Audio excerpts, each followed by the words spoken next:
নাই, কারণ কি জানেন? একে তো আমরা জানি হাদিস স্টাডি করার কারণে। হাদিস স্টাডি না করলে তো আমরা বলতে পারতাম না, আমাদের দেশে তো খেজুর গাছ তো হয়ও না। তো ওনারা কেউ বলতে পারে না, এর কারণ হচ্ছে তারা ভাবছিল প্রশ্ন যেহেতু করছে এটা যেন তেন প্রশ্ন, এটা কঠিন কোনো গাছের একটা নাম বলতে হবে। তো বাড়ির পাশে যে খেজুর গাছ, মদিনার অলিতে গলিতে যে খেজুর গাছ ভর্তি, এই দিকে আর ওনাদের অ্যাটেনশন যায় না। ওনারা চলে গেছে মরুভূমিতে, ইয়ামানে, তারপর একেবারে ডেজার্টের মাঝখানে কি কি ক্যাকটাস, গুলমলতা, কি কি গাছ আছে ওগুলো আওড়াচ্ছে মনে মনে। ভাবতেছে যে খেজুর গাছের কথা তো রাসূল সাল্লাল্লাহু আলাইহি ওয়াসাল্লাম আমাদের জিজ্ঞেস করার কথা না, এ তো আমাদের গাছ, বাড়ির পাশের গাছ। তো কেউই আর বলতে পারে নাই।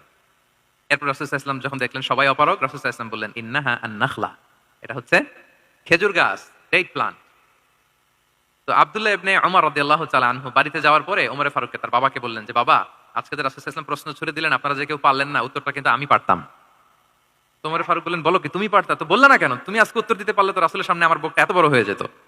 মানে লাল উট পেলে আরবরা যেই খুশি, আমি এর চেয়ে বেশি খুশি হতাম।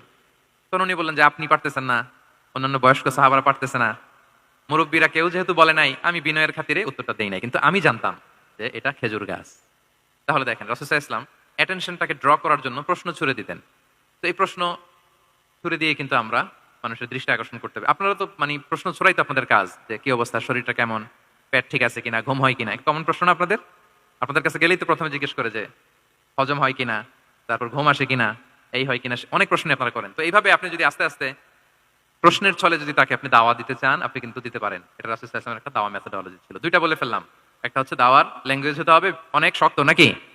হ্যাঁ, নরম, সফট এন্ড মাইল্ড। ২ নাম্বার হচ্ছে প্রশ্ন ছুড়ে দিয়ে শ্রোতাকে আকর্ষণ করা, মনোযোগ আকর্ষণ করা। ৩ নাম্বার ভিজুয়াল এক্সপ্লেনেশন, রাসূল সাল্লাল্লাহু আলাইহি ওয়াসাল্লাম এটা করতেন।